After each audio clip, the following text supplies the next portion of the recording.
शब्बीर ने भक्कर में एक ऐसे लड़के को देखा है जो बुरे दोस्तों की सोबत में फंस गया था।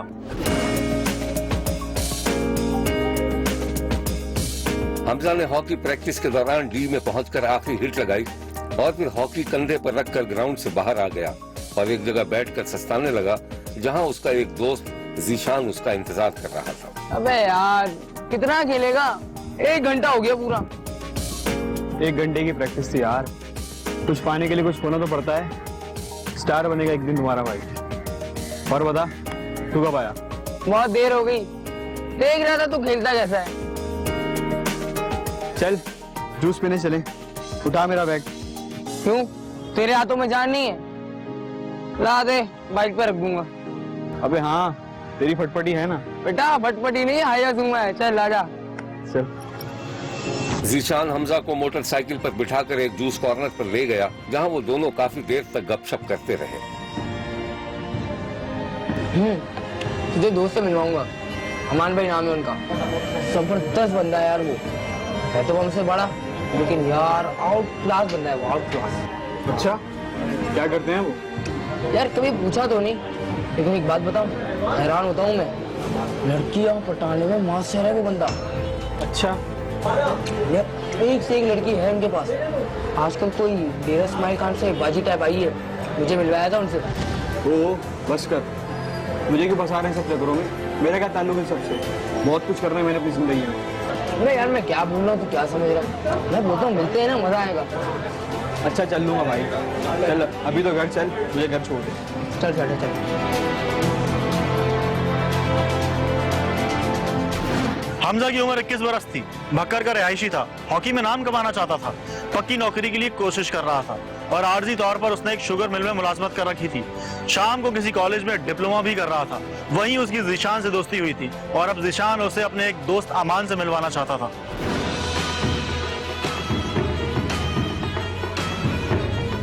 शब्बीर ने देखा कि जीशान ने घर की घंटी बजाई तो गैलरी से अमानुल्लाह झांकने लगा। हाँ ऊपर आजा, दरवाजा खुला है, जरा देख कर आना, रास्ते में पानी गिरा हुआ है। आजा आजा आजा। जीशान और हमजा सीढ़ियां चढ़ते हुए ऊपर पहुंचे तो अमान उनके इस्तकबाल के लिए खड़ा था। आओ बैठो मेरे शहजादे।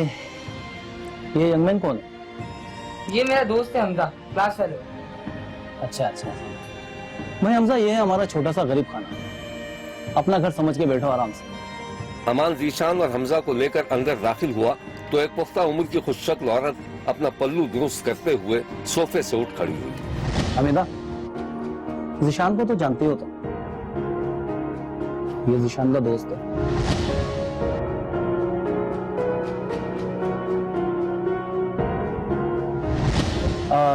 क्या नाम बताया था आपने? हमजा। हमजा स्पोर्ट्समैन लगता है ये तो। मेरा दोस्त हॉकी का बहुत अच्छा खिलाड़ी है, वैसे आजकल नौकरी की तलाश में है। बहुत खूब। ग्राउंड में कौन सी पोजीशन पे खेलते हो? मैं फॉरवर्ड खेलता हूँ। ये लो, इनका तारुफ तो मैं आपसे कराना ही भूल गया। भैया हमीदा है, मेरी बहुत अच्छी दोस्त, डेरा इस्माइल खान में टीचर है। ये मेरे से मिलने आई है वहां से। खुश हुई बहुत आपसे मिलकर। मुझे भी बहुत खुश हुई तुमसे मिलकर। अरे हाँ भाई, हमारी ये जो दोस्त है ना, इनके बहुत अच्छे ताल्लुकात हैं। इनके एक इशारे पे तुम्हें कोई भी अच्छी नौकरी मिल जाएगी। इस दौरान अमान ने हमदिया को एक इशारा किया और वो अमान की बात समझ गई। वैसे तुम चाहो तो मैं तुम्हारी जॉब के लिए किसी से बात कर सकती हूँ। अरे बहुत शुक्रिया, एहसान होगा आपका। कोई एहसान की बात नहीं, मुझे दूसरों की मदद करके बहुत मजा आता है। अरे खुश रहो मेरे शहजादे, अपना ही घर समझना, आते जाते रहना। आप लोगों से मिलकर बहुत खुशी हुई। अच्छा मैं चलता हूँ। अमान भाई, आपके बारे में जैसा सुना था आप उससे बहुत ज्यादा अच्छे हैं। अरे रुको, एक सेल्फी नहीं लोगे मेरे साथ? अरे हाँ भाई, सेल्फी तो होनी चाहिए। सब दोस्तों ने एक साथ सेल्फी बनवाई और फिर शब्बीर ने जीशान और हमजा को सीढ़ियां उतरते देखा। शब्बीर को बहुत बाद में पता चला कि हमीदा नामी खातून ने अमानुल्लाह और जीशान के कहने पर हमजा से मुबैना झूठ मूठ का इश्क शुरू कर दिया था और फिर ये भी पता चला कि हमजा और हमीदा को जानबूझकर खिलवतों का मौका दिया गया, मगर हमजा ने ऐसी सूरत हाल को कबूल करने से इनकार कर दिया था, जिस पर अमानुल्लाह और ज़ीशान हमजा से नाराज हो गए थे। एक दिन शब्बीर ने देखा कि हमजा इंतहाई हैरानी के आलम में नीचे फर्श पर बैठा हुआ था, जबकि अमान और ज़ीशान कुर्सियों पर किसी तफ्तीशी अफसर की तरह बैठे उससे सवाल जवाब कर रहे थे। हाँ भाई हमजा, क्या फैसला किया तुमने? कैसा फैसला? अब इतना भी बच्चा मत बन। उमान भाई बिल्कुल ठीक कह रहे हैं। निकाह पढ़वा देते तेरा हमीदा से, वैसे भी अच्छी औरत है और बात आगे बढ़ चुकी है मेरे भाई। क्या हो गया? क्या बात आगे बढ़ गई? मैंने ऐसा कुछ नहीं किया। पागल हो गए हो तुम लोग? वही मेरे पीछे लगी रहती है। वो ही पीछे लगी रहती है और वो तेरी तस्वीरें, वो वीडियो। मेरे भाई समझा कर मेरी बात, अमान भाई बिल्कुल ठीक कह रहे हैं। हमजा दोस्तनुमा मुबैना ब्लैकमेलर दुश्मनों के रोब में आने के बजाय गुस्से के आलम में वहां से उठकर चला गया। शब्बीर को बताया गया था कि दरअसल अमानुल्लाह और ज़ीशान हमीदा नामी लड़की के जरिए हमजा को ब्लैकमेल कर रहे थे। वो चाहते थे कि हमजा उस मुबैना ब्लैकमेल औरत से शादी करे ताकि अमान और ज़ीशान की भी हमीदा से दोस्ती चलती रहे। एक दिन अमान ने हमजा को फोन किया तो वो हॉकी ग्राउंड में था। हमजा ने खेल रोका और एक तरफ खड़े होकर कॉल सुनने लगा। देख भाई हमजा, तूने हमीदा के साथ शादी से तो इनकार कर दिया है और अब हमीदा कह रही है कि वो तेरे वालिदैन को वो सारे वीडियोस भेज रही है, लेकिन मैंने उसको अभी ऐसा करने से रोक दिया है। मेरी बात सुन रहा है ना तू? हाँ हाँ सुन रहा हूँ। देख यार, मैं तेरी मदद करना चाहता हूँ। वो लालची औरत है, तू ऐसा कर 3 लाख रुपए का इंतजाम कर, मैं तेरी जान छोड़वा दूंगा उससे। मैं बाद में बात करता हूँ यार। हमजा ने फोन काट दिया और अपना सामान समेटने लगा।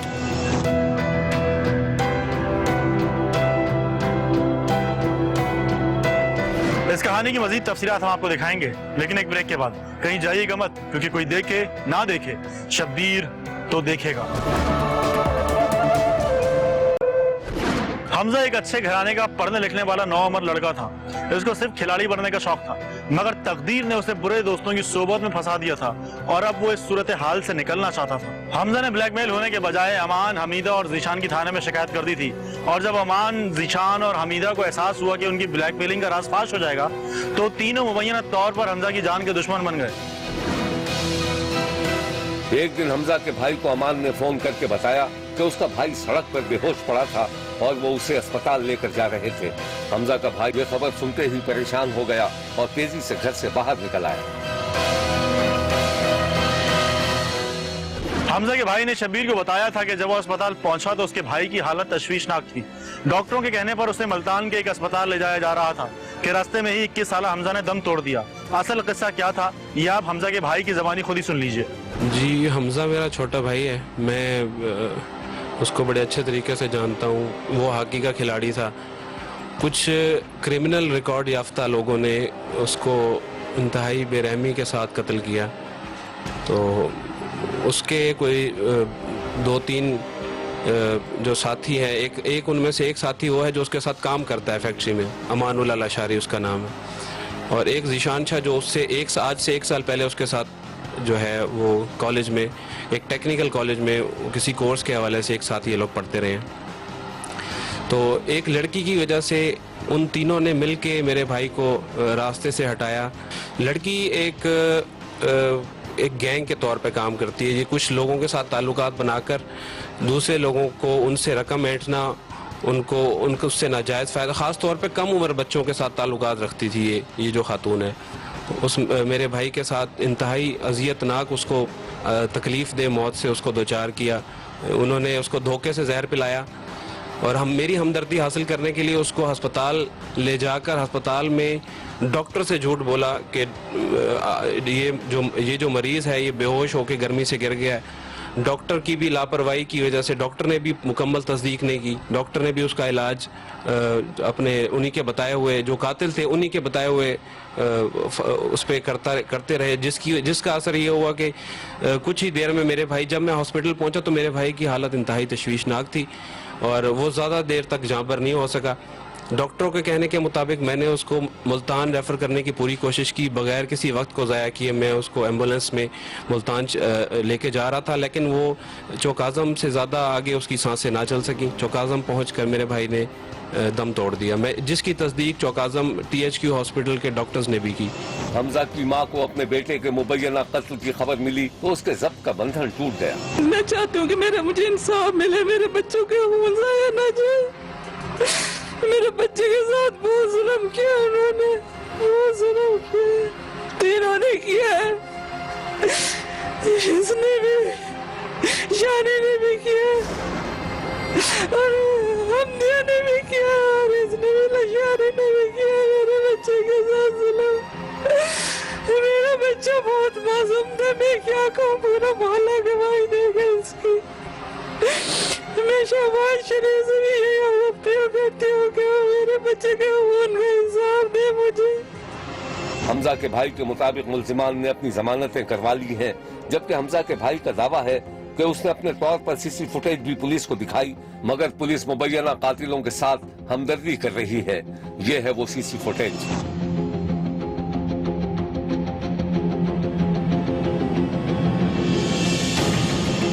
शब्बीर ने जब हमजा के महल्ले वालों से बात की तो वो भी हमजा के अच्छे किरदार की बात कर रहे थे। वो बहुत हंसमुख था, हर किसी के साथ हंस के बोलता था। मोहल्ले में भी वो ऐसे मोहल्ले वालों के साथ ताल्लुक था उसका, जैसे एक सोशल वर्कर जो होता है वो था पूरे मोहल्ले में ना, हर किसी के दुख दर्द में वो काम आता था।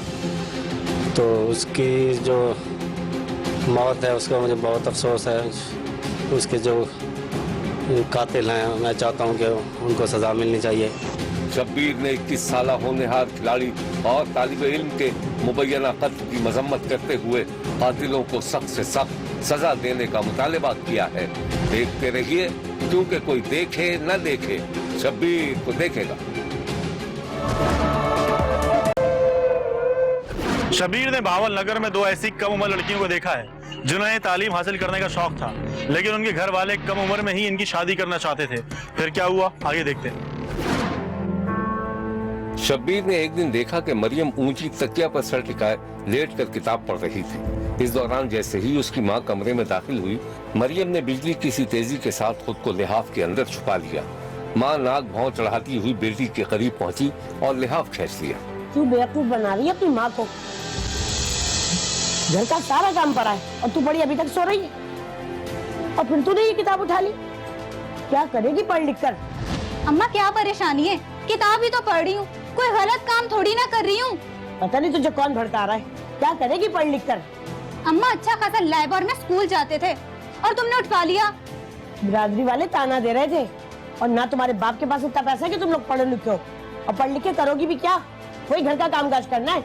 अम्मा तुम कुछ भी कर लो, मैं और लाइबा पढ़ेंगे और जरूर पढ़ेंगे, सारी लड़कियां पढ़ती हैं।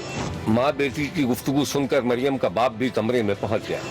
अरे भाई क्या हो रहा है, क्या बुराइयां हो रही हैं? ये तुम्हारी लाडली अभी तक पढ़ी सो रही, घर का सारा काम पड़ा हुआ। तुम भी ना हर वक्त मेरी बेटी के पीछे पड़ रही हो। अरे कौन सा इन्होंने सारी जिंदगी यहाँ रहना है, ऐसे भी मैंने इनके रिश्ते तय कर दिए। बाप की बात सुनकर मरियम नागवारी के तासुरात के साथ कमरे से निकल गई। कमरे के बाहर मरियम की छोटी बहन लाइबा कान लगाकर सारी बातें सुन रही थी। तुमने ही सर पर चढ़ाया इन्हें? अरे हाँ भाई पता है। अच्छा एक गिलास पानी पिलाओ, और हाँ मरियम को बोलो जरा नाश्ता लिया। अच्छा लेके आ रही। मरियम लाइबा का हाथ पकड़कर उसे तकरीबन खींचती हुई दूसरे कमरे में ले गई और कमरा अंदर से बंद कर दिया। सुना लाइबा तुमने, अब्बू ने क्या कहा है? अब क्या होगा? मुझे शादी नहीं करनी, मुझे पढ़ना है बस। मगर ये कैसे होगा? हम घर छोड़कर भाग जाएंगे। क्या? नहीं, मुझे बहुत डर लग रहा है। अरे यार हम भावल नगर से दूसरे शहर शिफ्ट हो जाएंगे। मगर ये कैसे होगा, हमारे पास तो पैसे ही नहीं है। उधर मरियम और लाइबा कमरे में सर पकड़े बैठी थी और सरगोशियां कर रही थी। मेरे पास है, मैंने कुछ पैसे जमा किए हुए हैं, एक काम करते हैं, हम जल्दी से घर का काम निपटा लेते हैं। और हाँ, अम्मा अब्बा में से किसी को पता ना चले कि तुमने और मैंने क्या सोचा।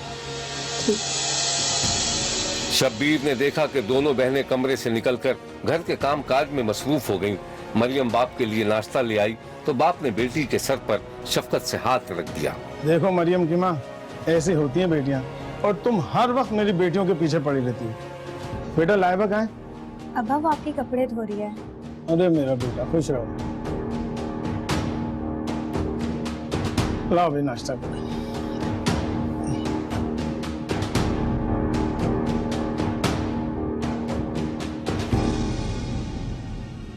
वो दोनों दिन भर काम काज में मसरूफ रहीं। फिर शब्बीर ने देखा कि जब उनके माँ बाप सोने चले गए तो मरियम ने एक पोटली में कुछ किताबें रखी और अपनी बहन लाइबा के साथ खामोशी से घर से बाहर निकल गई। रात का वक्त था। दोनों बहनें रात की तारीकी में पैदल चलती रहीं और फिर वो एक बस अड्डे पर पहुंच गईं। मरियम और लाइबा जब बस अड्डे पहुंची तो उन्हें सलमान नामी एक शख्स मिल गया जो दोनों बहनों को वरगला कर लाहौर ले गया।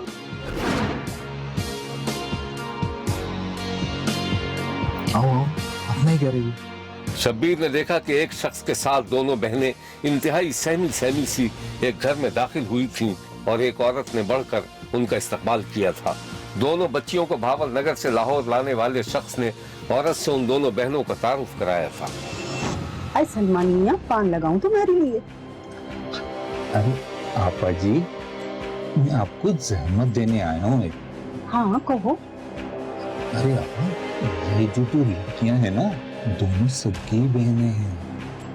ये मुझे बावल नगर में मिली थी और कह रही थी कि इनकी शादी इनके घर वाले करना चाहते हैं, लेकिन वो बेचारी पढ़ना चाहती है।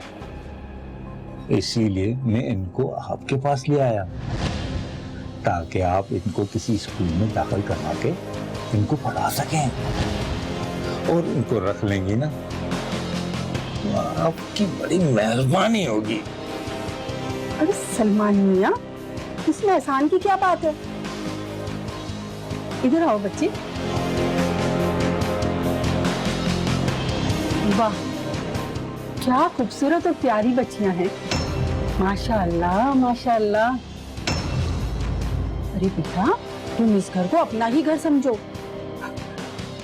तुम फिक्र मत करो, तुम लोग जरूर पढ़ोगी। हाँ, ये सितारा बेगम का वादा है। अरे सलमान मियां, लगता है कि तुमने इन्हें सुबह से खाना भी नहीं खिलाया है।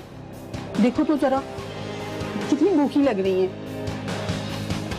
मैं अभी इनके खाने का बंदोबस्त करती हूँ। अरे आपा, टाइम ही कहाँ मिला, सीधा इनको आपके पास लेकर आया हूँ मैं। अच्छा अच्छा ठीक है। फिर शब्बीर पर आहिस्ता आहिस्ता सारा मामला खुलता चला गया। जब शब्बीर ने उस औरत को दोनों बहनों पर तशद्दुद करते और कमरे में बंद करते देखा था। मैं तुम दोनों को ना आखिरी दफा समझा रही हूँ, अगर तुम लोगों ने मेरी बात नहीं मानी ना तो इसी कमरे में तुम दोनों गल सड़ जाओगी, समझी तुम? दोनों बहनों को एहसास हो गया था कि अब वो कभी अपने घर नहीं लौट सकेंगी। मुस्तकिल एक हफ्ते तक तशद्दुद और भूख प्यास की वजह से दोनों बहनें शदीद खौफजदा हो गई थीं। एक दिन शब्बीर ने देखा कि दोनों बहनें अच्छे कपड़ों में मलबूस थीं और खामोशी से सर झुकाए बैठी थीं। लग रहा था कि उन्होंने जान के खौफ से उस औरत की बात मान ली थी। फिर शब्बीर ने देखा कि एक दूसरे कमरे में वही औरत एक अधेड़ उम्र के साथ राजदाराना अंदाज में कोई कारोबारी बात कर रही थी और फिर औरत उन लड़कियों के पास गई।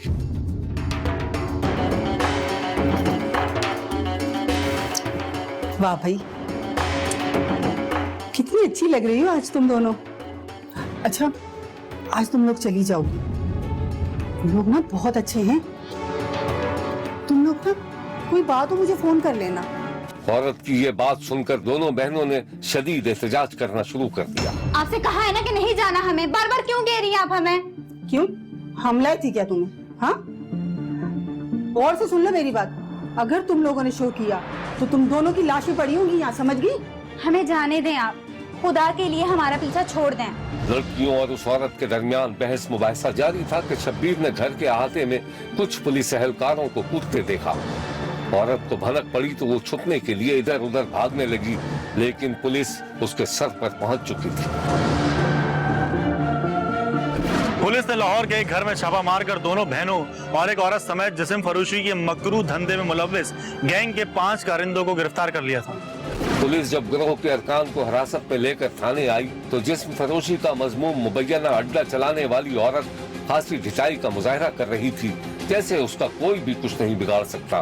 पुलिस ने इस वाक़े के बारे में जो कुछ बताया था वो ये है।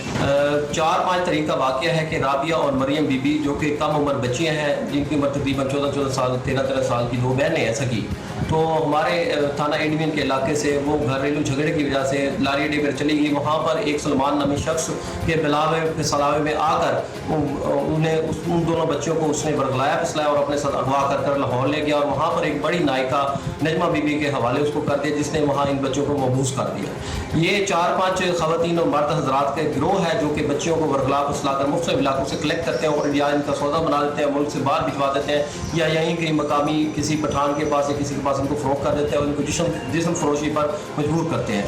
कमसिन मरियम और लाइबा पढ़ना चाहती थी और वालिदैन कम उम्री में उनकी शादी कर देना चाहते थे।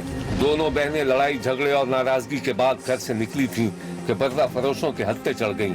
पुलिस ने फौरी एक्शन लिया और अड्डे पर छापा मारकर दोनों बहनों को बरामद करके उनके वालिदैन के हवाले कर दिया था। घर से लड़ाई करके निकले थे अनवर, परवीन, शाजिया और उमर, सलमान और शाजिया कबीर ने हमें आपस में बात कर लाहौर तक ले गई थी। लाहौर से फिर हमें वापस यहाँ लाया गया, वहाँ से हमें पुलिस में बरामद किया। मरियम और लाइबा के वालिदैन खुश थे और पुलिस का शुक्रिया अदा कर रहे थे। मैं बहावल नगर के थाना डिपार्टमेंट का बड़ा शुक्रगुजार हूँ कि उन्होंने हमारे साथ ऐसा तावन किया है। इन तमाम लोगों ने हमारे साथ तावन किया, इनको पकड़ा और ये इतना बुरा गिरोह है हमारे माशरे के लिए जहरीली जहर फैला रहे हैं ये, और लड़कियां अगवा करते हैं जाके जिस्म फरोशी के लिए बेचते हैं। ये बड़े ही जालिम लोग हैं। इन लोगों के लिए फयाज जैसे नौजवानों का पुलिस में भर्ती होना और ज़्यादा ज़रूरी है। शब्बीर ने लड़कियों के बरामद होने पर पुलिस की तारीफ की है, साथ ही दोनों कमसिन लड़कियों के वालिदैन से अपील की है कि अगर ये बच्चियां तालीम हासिल करना चाहती हैं तो उनके रास्ते में रुकावट न बने, उन्हें अपने कदमों पर खड़ा होने दें ताकि वो आगे चलकर जिंदगी के ऊंच नीच का खुद मुकाबला कर सके। देखते रहिए, क्योंकि कोई देखे न देखे शब्बीर तो देखेगा। शब्बीर ने कराची में एक ऐसे नौजवान को देखा है जिसके पास पैसे तो थे लेकिन काम धंधा कोई नहीं था। इसे अच्छे और खूबसूरत लोगों से दोस्ती करने का शौक था। एक दिन शब्बीर ने देखा कि हुलिये से लाओबाली और आजाद मनश दिखाई देने वाला लियारी का एक नौजवान शाम के वक्त जब अपनी मोटरसाइकिल लहराता हुआ एक सिग्नल पर रुका तो आगे बढ़कर एक ख्वाजा सरा ने उसके सामने हाथ फैला दिए। नौजवान ने जेब से कुछ पैसे निकाले और ख्वाजा सरा की तरफ देखे बगैर उसके हवाले कर दिया। राशिद नामी ये नौजवान आगे बढ़ने लगा तो ख्वाजा सरा ने राशिद से कुछ दूर के लिए लिफ्ट मांग ली। राशिद ने एक लम्हे के लिए सोचा और फिर ख्वाजा सरा को अपनी मोटरसाइकिल पर बिठाकर अगले चौक पर छोड़ दिया और खुद अपने दोस्तों के साथ हल्ला गुल्ला करने के लिए समंदर के किनारे पहुंच गया, जहां उसके दोस्त पहले ही मोटरसाइकिल लिए मौजूद थे। राशिद को देखते ही सबने मोटरसाइकिलों को एक्सीलेटर दिया, हॉर्न बजाए और फिर वो सब किसी अवामी धुन पर नाचने लगे। राशिद इन सब दोस्तों में ज्यादा सरगर्म था। इस दौरान राशिद का फोन बजने लगा। वो दोस्तों के हल्के से निकलकर एक तरफ हो गया और फोन सुनने लगा। हेलो, कौन बोल रहे हैं? आवाज नहीं आ रही है। उधर से कोई ईजना नामी लड़की बोल रही थी। मैं इजना बात कर रही हूँ। फेसबुक पर हमारी दोस्ती हुई थी ना, याद है? मैंने कहा था कि मैं सरप्राइज दूंगी फोन करके। पहचाना? हाँ इजना, आप वाकई मुझे तो यकीन ही नहीं आ रहा। आप तो इस वक्त कराची में है ना? हाँ हाँ, कराची में हूँ। अच्छा ये बताओ तुम कहाँ हो? मैं सीवीओ में हूँ। गुड। अच्छा एक बात बताओ, ये तुमने खयाबान तौहीद देखा है? हाँ हाँ। Good good. अच्छा फिर वहीं से तुम जब खयाबान तौहीद पर आ जाओगे, वहाँ से आगे पेट्रोल पंप आएगा, वहाँ से लेफ्ट टर्न कर लेना। लेफ्ट टर्न करने के बाद फर्स्ट गली में ही तुम्हें एक नजर आएगी, फ्लैट होगा, सेकंड फ्लोर पर आ जाओ। अच्छा ठीक है, मैं अभी ईजना ने फोन पर राशिद को पता समझाया तो वो खामोशी से दोस्तों को बताए बगैर समंदर किनारे से खिसक गया। अब उसकी मोटरसाइकिल का रुख खयाबान तौहीद की तरफ था। इलाके में पहुंचकर उसने एक दो लोगों से पता समझने की कोशिश की और फिर अपनी मोटरसाइकिल एक बड़ी इमारत के सामने रोककर उसकी सीढ़ियां चढ़ता दिखाई दिया। इजना और राशिद की दोस्ती फेसबुक पर हुई थी और आज राशिद इजना से मिलने जा रहा था। राशिद घंटों फेसबुक पर अपनी खूबसूरत दोस्त इजना से बातें किया करता था और फिर एक दिन जब इन दोनों के दरमियान मुलाकात तय हुई तो राशिद के होश ठिकाने आ गए। उस रात शब्बीर ने राशिद को बड़ी बेदिली और उदासी के आलम में इजना की सीढ़ियों से उतरते हुए देखा। ऐसा लग रहा था जैसे उसने इजना के बारे में जो कुछ सोचा था वो धोखा था। राशिद बिल्डिंग से उतरकर दोबारा रात की तारीकी में समंदर किनारे पहुंच गया जहां उसका एक दोस्त अब भी मौजूद था। अबे कहाँ रह गया था भाई तू? कहीं नहीं यार, इधर ही था। तुझे बताया तो था ना, फेसबुक पे एक फ्रेंड चल रही। हमें पता है भाई तेरे सारे पंगों का, तेरे सारे पागलपनों का। आगे बोल क्या हुआ है? आज उससे मुलाकात करके। अबे मुलाकात करके आया है तो ऐसी शक्ल क्यों बना रहा है? वो भी तो कहीं खुसरा नहीं निकला। हाँ यार, वो भी ख्वाजा सरा ही निकला। सही हुआ तेरे साथ, बिल्कुल ठीक हुआ। जिसे तेरे काम है ना, तेरे साथ ऐसा होना चाहिए। चल चल दफा हो जा, फिर निकल चल। अच्छा बस ना, गलती हो गई। अच्छा चल ठीक है, चाय पिला। चलो। हकीकत का इल्म होने के बावजूद अब राशिद ख्वाजा सरा शहजाद उर्फ इजना के इश्क में मुब्तला रहा और अक्सर उसके अड्डे पर देखा जाने लगा। शब्बीर को मालूम हुआ है कि राशिद को यकीन ही नहीं था कि इजना ख्वाजा सरा थी। वो समझ रहा था कि उसकी फेसबुक दोस्त उसे तंग करने के लिए खुद को ख्वाजा सरा कह रही थी। राशिद अब जब भी इजना को फोन करता यही बहसो तकरार जारी रहती। इजना आखिर है क्या, ख्वाजा सरा या कोई औरत? उस दिन शब्बीर ने दोनों को फोन पर बात करते सुना तो यही जिद बहस जारी थी। देखो इजना, तुम्हें खुदा का वास्ता, क्यों खेल रही हो मुझसे? क्यों छुपा रही हो खुद को मुझसे? अरे भाई, मैंने कहाँ छुपाया है खुद को? जो हूँ तुम्हारे सामने तो हूँ। पता नहीं तुम्हें क्या एतराज है? मैं मान ही नहीं सकता। उस दिन तुम्हारे फ्लैट पर तुम ही नाच रही थी ना? हाँ बाबा, मैं ही नाच रही थी, तुम्हारे सामने तो थी। हाँ, और वो ख्वाजा सरा नहीं था, तो औरत थी। हाँ भाई, औरत ही थी। खैर, तुम जो भी समझो। तुम हो इतने प्यारे। अच्छा सुनो ना राशिद, मुझे कुछ पैसों की जरूरत है। प्लीज तुम कुछ हेल्प कर दोगे? करता हूँ कुछ, आजकल तो खाली हाथ है मेरा। झूठ नहीं बोलो, मुझे पता है तुम्हारे पास है। तुम कर सकते हो। देखो, मुझे लाख रुपए अगर कल तक नहीं मिले ना तो मैं मारी जाऊंगी। मुझे वापस करने हैं किसी को। अच्छा मैं करता हूँ कुछ। अच्छा सुनो, प्लीज बता दो कि तुम ख्वाजा सरा हो या औरत? और कैसे बताऊं? बता तो दिया, औरत ही हूँ। खैर, तुम जो भी समझो। अच्छा ये बताओ, कब आओगे मेरे फ्लैट पे? हाँ, कल शाम। ठीक है, अब तुम सो जाओ अच्छे लड़के। Okay bye. अल्लाह हाफिज।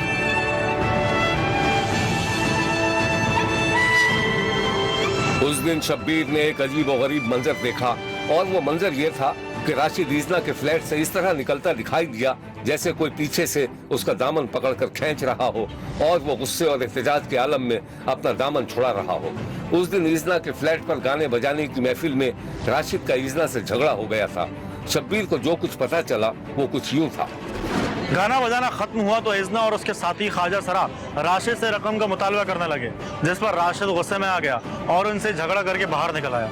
एक दिन शब्बीर ने देखा कि राशिद अपने दोस्त के साथ समंदर किनारे बैठा हुआ था और खासा परेशान लग रहा था। ये दोस्ती हम नहीं छोड़ेंगे, तोड़ेंगे। सुन, हाँ बोल। तेरी मदद की जरूरत पड़ गई है। हाँ तो मांगना मदद, दोस्त हूँ यार। दोस्ती दोस्त के काम है। बोल बोल, क्या मदद करनी? बोल। बंदा मारना है। मार सकता है?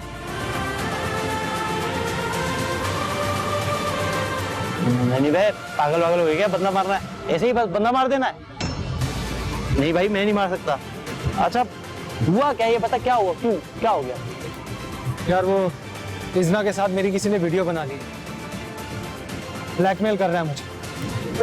तो इन चक्करों से निकल नहीं सकता। अच्छा तू एक काम कर, थाने जाके ना रिपोर्ट कटवा दे उसके बारे में। चल। रहने दे, खुद ही निपट लूंगा मैं। हाँ तो जा भाई, बड़े थाने दे रहे हैं। ऐजना के माफी मांगने के बाद राशिद का एक बार फिर ऐजना के अड्डे पर आना जाना शुरू हो गया और फिर एक रात मुबैना तौर पर ऐजना और उसके साथियों ने राशिद का गला दबाकर उसे कत्ल करके लाश सूटकेस में रखकर फेंक दी थी। शब्बीर ने देखा कि पुलिस अफसरान इस अंधे कत्ल का सुराग लगाने के लिए सर जोड़े बैठे थे। मोबाइल डेटा से हासिल होने वाली मालूमात का तज्जिया किया जा रहा था, सीसी फुटेज देखी जा रही थी, मुख्तलिफ केसों में मतलूब आदि मुजरिमों की तस्वीरें और कवायद चेक किए जा रहे थे। पुलिस ने वाकई के कई रोज बाद मोबाइल डाटा की मदद से राशिद के कातिलों का सुराग लगाकर ऐजना को गिरफ्तार कर लिया था, जबकि ऐजना की दूसरी साथी की तलाश में छापे मार रही थी। ये है शहजाद उर्फ ईजना की तस्वीर। शहजाद उर्फ ईजना ने पकड़े जाने के बाद इंकशाफ किया था कि वो फेसबुक के जरिए नौजवानों को अपने जाल में फांसकर उनसे रकम वसूल किया करता था। मुलजिम का कहना था कि मकतूल ने उसका मोबाइल फोन चुरा लिया था, जिस पर झगड़ा हो गया और राशिद को कत्ल कर दिया गया। फेसबुक के ऊपर अपने इन्होंने ग्रुप बनाए हुए और ग्रुप बना के अपनी तस्वीरें दे के लोगों को उस पर अट्रैक्ट करते हैं, अपना फ़ोन नंबर देते हैं। जब लोग वहाँ आते हैं तो उनसे माल छीन लेते हैं या उनको किसी तरीके से ब्लैकमेल करते हैं। मोबाइल चोरी करके भाग रहा था, मैंने उसे पीछे से पकड़ा, ठीक है, और उसी में उससे जो है हाथम-खाई हुई और उसमें जो है वो मुझे ही मारने लगा। सेल्फ डिफेंस में जो है गलती से अनजाने में हो गया, कोई मेरी इंटेंशन नहीं थी कि मैं उसे जानबूझ के मारूं। शब्बीर का कहना है कि पुलिस और अवाम मिलजुल कर ऐसे अनासिर का खात्मा कर सकते हैं जो माशरे में बुराइयां फैलाने का सबब बने हुए हैं। शब्बीर को उम्मीद है कि राशिद कत्ल केस में इंसाफ के तमाम तकाजे जरूर पूरे किए जाएंगे। देखते रहिए, क्योंकि कोई देखे न देखे, शब्बीर तो देखेगा। शब्बीर का कहना है कि वो देख रहा है और मुसलसल देखता रहेगा। मुल्क भर से मजीद कहानियों और उनकी तफसीलात के साथ फिर मुलाकात होगी। देखना ना भूलिएगा, क्योंकि कोई देखे ना देखे, शब्बीर तो देखेगा। अगर आप अपने इर्द गिर्द होने वाले किसी गैर मामूली वाक़े से शब्बीर को आगाह करना चाहते हैं तो SMS करें SAB लिखकर स्पेस दें और अपना मैसेज अपने शहर और नाम के साथ 247 पर भेज दें। फैक्स करने के लिए हमारा नंबर है 0213580 3820। खत लिखने के लिए हमारा पता है 5 expressway of Korangi road, Karachi. Express news, Shabbir तो देखेगा।